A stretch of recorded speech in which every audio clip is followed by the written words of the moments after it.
You're listening to the Stop Binge Eating podcast with Kirsten Sarfty, episode number 375. Welcome to the Stop Binge Eating podcast. It's time for you to end your food obsession and begin feeling confident and in control around food. You are absolutely capable of eliminating binge eating from your life, and I'm going to show you how by giving you simple tools and insights that you can apply in your own life. I'm your host, Kirsten Sarfty. Now let's get to it. Hi. Before we get into today's episode, I just want to remind you that registration for this round of the Stop Binge Eating program will be closing this Thursday, October 9th of 2025 at 12 p.m. Eastern Time. This program is going to be your chance to get everything you need to stop binge eating all in one place. So you can stop searching around and trying to piece everything together on your own. Or you can stop doing the things that haven't been working for you, that have been frustrating you, and not try yet another diet that won't help you to stop binge eating. This is a comprehensive program where you will get help directly from me. We'll talk about your specific struggles and you'll get personalized strategies. We'll work together as a team so you don't have to figure this all out on your own. So if you want my help, if you want to do this together, then come work with me in the program. Go to coachker.com/group to register now. And if you have any questions that aren't answered on that webpage, then you can email them to info@coachker.com, COACHKIR.com. Don't wait too long because, again, registration is closing this Thursday, October 9th at 12 p.m. Eastern Time. Don't miss this opportunity to change your eating, which will facilitate change with so many other things for you too. All right, now let's get on to today's topic, getting mad at yourself for not making better decisions. We're all making multiple eating decisions every day, and we have so many choices for what, when, and how much to eat. Sometimes making those decisions is easy. You're very clear-headed. You know exactly what you want. You're in tune with your body. You're thinking about your future self and how they'll feel. And you make decisions that you're happy with. But other times, it might not be so easy. You might feel confused or conflicted about your decision. You might not know what to choose to eat. You might be stressed or overwhelmed or feeling some other emotion that makes it hard for you to think clearly or think through your decision. You might be wanting to eat a lot of food.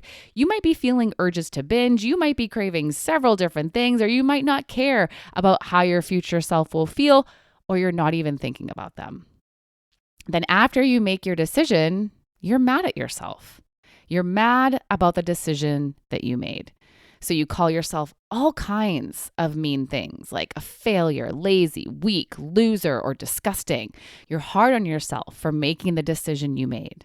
So then not only do you feel bad about yourself, but you question your ability to make good decisions. You start to believe that you're incapable of making good decisions, or you just get frustrated at yourself for making bad decisions as often as you do. And what does that do? Nothing good, really, nothing useful. It's simply not useful for you to get mad at yourself for the decisions you've made. It just puts you on a path of negativity that will likely beget more negativity, which makes it harder for you to make better decisions. Like I said a moment ago, it can be hard to make decisions that you'll be happy with when you're not in a good headspace. It's not impossible. It's definitely not impossible, but it will take more effort. The more down on yourself you are, the harder you're making it for yourself. So if you want to be making better decisions, the first decision I suggest you make is the decision to not be so hard on yourself when you don't make decisions you're happy with. You can be disappointed in the outcome of a decision without making a personal attack on yourself. That is an option. It could just simply be, that wasn't a good decision, wish I hadn't done that. Rather than, I'm such an idiot for doing that, why can't I ever do anything right, why am I such a failure? Notice the difference? One just acknowledges the decision made and acknowledges that it was a mistake. The other is more emotional and makes it personal and makes you feel bad about the decision. So choose the former. Choose to acknowledge it without being so mean to yourself. You're already experiencing the physical consequences of the decision you made. You don't need to add to it by being so mean and being mad at yourself. That's just going to unnecessarily make you feel worse. Instead, I recommend you take some time to understand why you made the decision you did. Doing that can help shift you from being mad at yourself to having compassion for yourself, which is going to be so much more useful. And how you feel about yourself after that decision matters, because the feelings you feel will be what drives you to do what you do next. Being mad at yourself will likely drive negative actions, things you don't want to be doing, things like giving up or being too restrictive with your eating, and will also likely drive more decisions you're not happy with after the fact. But being more neutral with yourself, being more understanding, can drive more neutral to positive actions, things that will help you do better or at least not make things worse, like getting back to your normal eating, learning from what happened so you know what to work on and actually working on it. And it will put you in a headspace that will make it easier for you to make better decisions moving forward, decisions that will move you in the direction you want to be going. Your emotions have an impact not just on how you're feeling, but on what you do. And your emotions are determined by your thoughts, including what you think about yourself and how you talk to yourself. So what you think and say and how you feel are going to have a big impact on you. That's why it's so important that you are intentional about your self-talk. If you made a decision that created an outcome that you're not happy with, if you chose to eat too much, if you chose to keep eating even though you felt full, if you chose to eat when you weren't hungry too many times in a day, if you ate foods that didn't feel good in your body, get curious, not mad. Investigate why you did it, not as a way to berate or blame yourself, but to understand yourself. Because when you do this, you can see what you need to put more focus and attention on. Did you do it because you were tired? Okay. So maybe you need to work on getting better sleep or more sleep, or on taking more breaks during your day, or resting more, or just allowing yourself to be tired rather than eating to try and perk yourself up. Or did you do it because you were feeling a strong urge and it was really challenging to not give into it? Okay. So then you're going to get curious about why the urge got so strong. Were you fighting it all day and got to the point of being tired of fighting? Were you feeling a lot of uncomfortable emotions that you didn't take the time to work through? Were you being overly restrictive and eating things you didn't want to be eating, so your desire to eat the forbidden foods and your desire to eat something you actually want to eat built up into an urge? When you get curious about the reason, you can find something you can work on to do better. Notice that getting curious can provide understanding for why you made that decision this time and help you to find solutions and strategies for the future that will help you to make a better decision in the future. You're not going to get that when you're just being mad at yourself. So curiosity, understanding, and compassion, aim for those after you make a decision that creates an outcome you're not happy with. And I want to stress that understanding and compassion piece. I know it can be hard when you've made many, many decisions that you're not happy with over months or years. It can be hard to not get mad and to be more neutral, but it's so important that you do. You can still do everything that I've talked about here so far. That's what I do when I think about all my years of binging and not eating the way I wanted to eat and eating what I regretted eating and eating way more than I truly wanted to be eating. I knew what I should be doing and I wasn't doing it. I wanted to be eating a certain way, but too often I wasn't doing it. And if I wanted to, I could still be so mad at myself for that. I could look at my body and be so mad at myself, seeing the results of weight fluctuations, the skin that isn't as tight as it could have been, the stretch marks, the skin ripples, all due to me losing weight and binging it back. But I'm not, because I choose not to be. I choose to understand that I didn't know everything.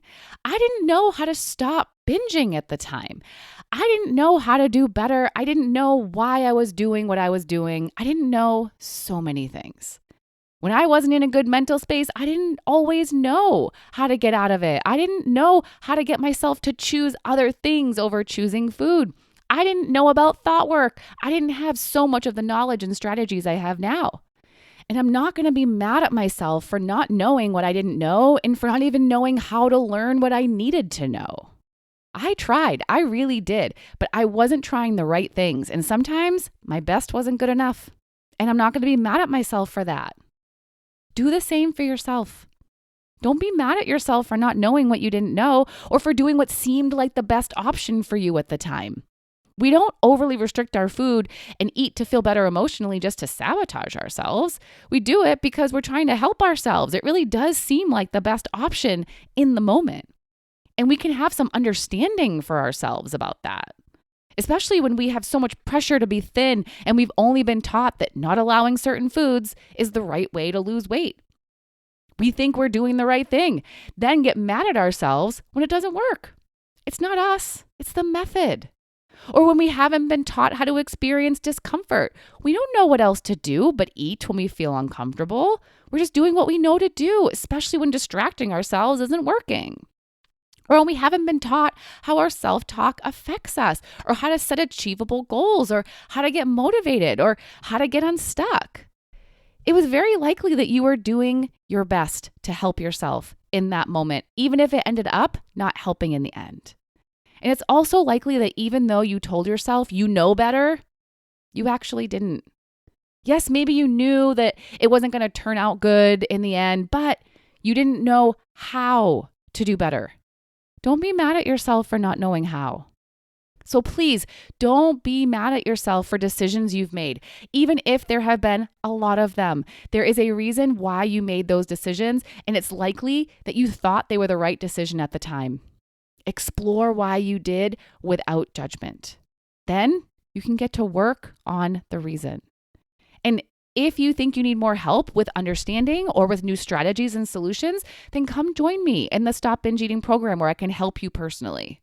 I wish I had someone back in the day who could have pointed out the mistakes I was making that I didn't even realize were mistakes because I thought I was helping myself, who could have shown me what I needed to do that I wasn't doing, who could have taught me how to do what I knew to do. That's why I strive to be that person for you now.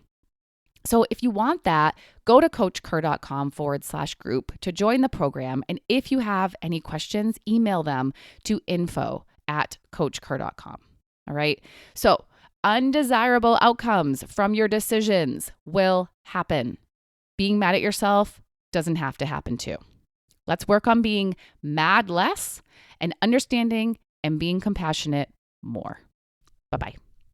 Thank you for listening to the Stop Binge Eating podcast. If you like what you heard today and you want more, go to coachker.com/free. That's COACHKIR.com/free to get some awesome free stuff to help you stop binge eating.